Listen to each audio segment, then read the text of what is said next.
મિત્રો, મને પેશન્ટ ઘણી વખત પૂછે છે કે તરબૂચ ખાવું જોઈએ કે નહીં, અને તરબૂચ ખાવાથી ફાયદો શું થાય અને નુકસાન શું થાય એ બાબત મને પૂછ્યા કરે છે. તમારા મનમાં પણ એક સવાલ હોય તો આ વિડીયો તમારા માટે છે.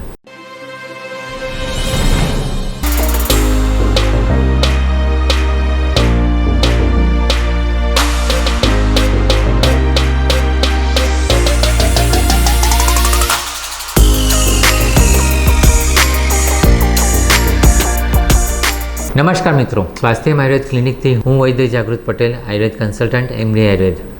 મિત્રો, તરબૂચ એમ જોઈએ તો તરબૂચ એ આપણી ઉનાળાની સિઝનનું જ ફળ છે. એટલે કુદરતી રીતે જ કુદરતે પ્રકૃતિએ આપણને ઉનાળાની ઋતુમાં ગરમીથી બચવા માટે જ તરબૂચ ફળ બનાવ્યું છે.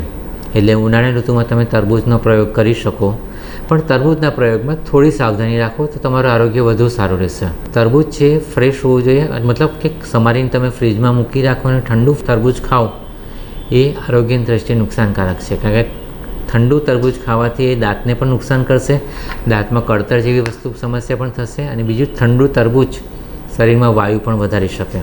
એટલે ઠંડુ તરબૂચ નહીં ખાવાનું, કુદરતી જે નેચરલી રૂમ ટેમ્પરેચર પર હોય તરબૂચ કાપીને તમે ખાઓ એ જરૂરી છે. ઉપરાંત તરબૂચને તરત કાપીને તરત ઉપયોગ કરી લો.